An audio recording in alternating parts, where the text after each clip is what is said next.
I have already been on this magnificent aircraft carrier. It was to commemorate the Provence landing.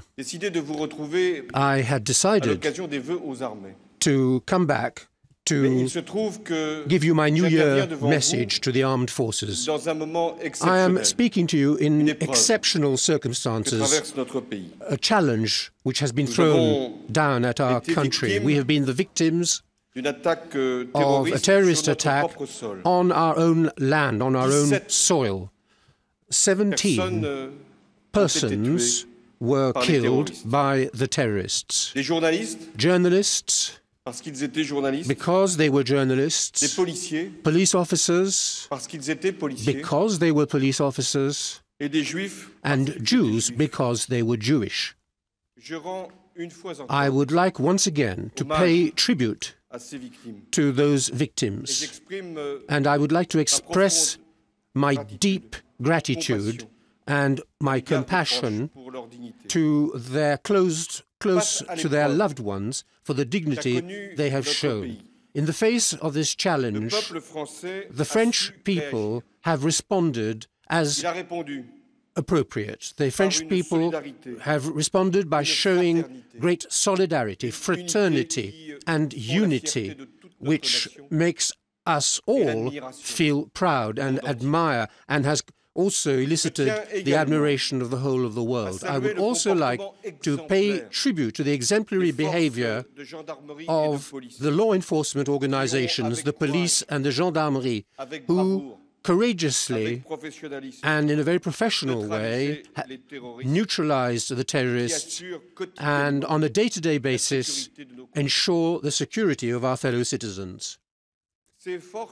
These law enforcement organizations will be reinforced. Indeed, they have already been reinforced by the armed forces.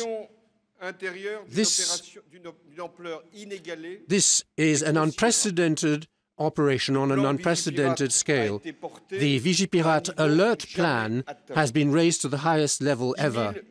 10,000 soldiers have been deployed across the whole of France to protect the most sensitive parts of France, the schools, the places of worship, the synagogues, the mosques, the churches, the temples.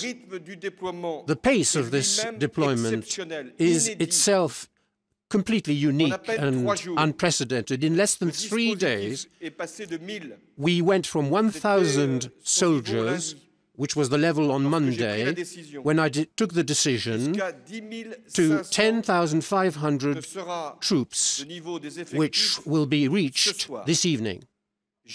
Never before in our recent history has there been such a deployment at such a fast pace. The defense of our defense forces have shown that they have perfectly met one of the objectives set in the white paper, which consisted of protecting our territory.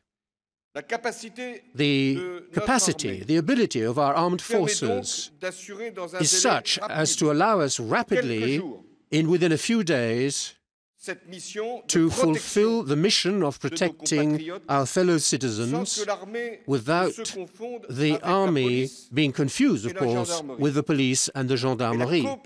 But the cooperation must be perfect between these forces, and it has been. This is what I have observed, because our civilian and military forces have shown great responsiveness and have shown that they're capable of intervening in a complementary way. And today I wished to congratulate you all on this.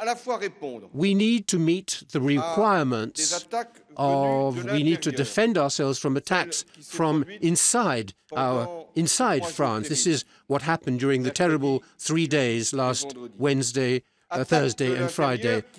Attacks from inside France, which may be ordered, of course, by forces outside France and claimed by forces outside France, claimed by terrorist organizations whom we know very well. At the same time, we must also protect ourselves from threats from outside France, and there are many of them. This is the meaning, this is the significance of the choices and decisions I have made on behalf of France in order to respond immediately to the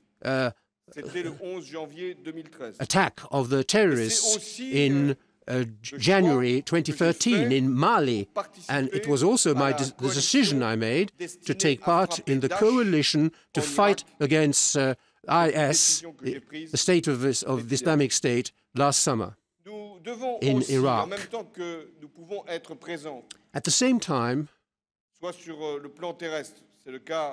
in terms of land forces, the Barkhane operation, and in the air, as we are doing in Iraq, we must also support in the best possible way those who are fighting in the front line against the jihadists.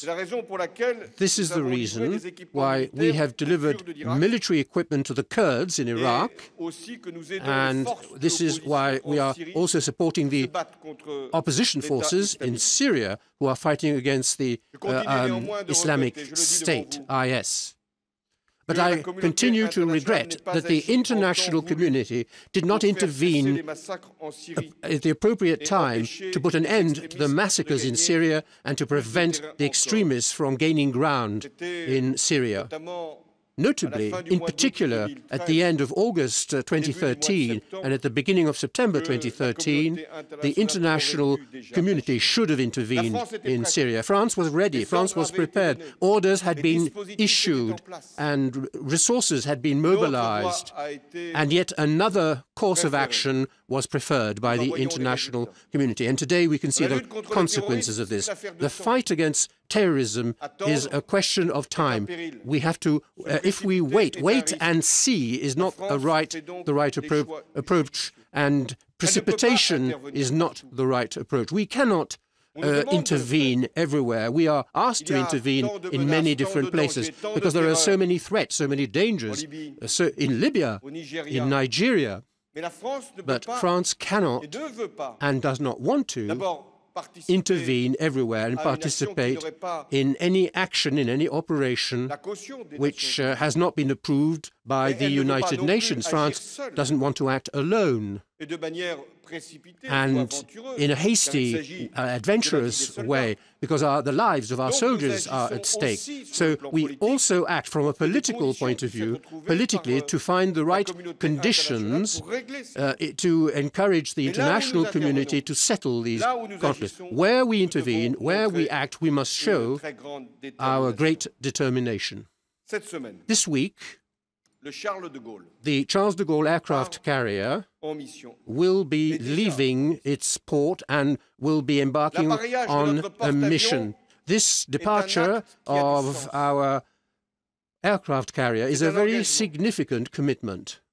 The Charles de Gaulle aircraft carrier expresses our strength and our power. It symbolizes our independence. It shows our capacity, our political will and capacity, our military capacity, our diplomatic capacity as well.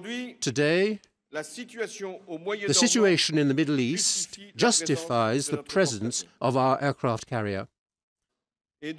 Therefore, thanks to the Charles de Gaulle, we will have access to precious intelligence. If necessary, we'll be able to carry out operations in Iraq with even more intensity and even more effectiveness. The aircraft carrier will be operating in close cooperation with the forces of the international community. It will allow us to project our force at every time in the areas of tension, hence the importance of your mission in the current context on an international level, particularly following the attack we've just been subject to on our own land. You are, in a way, already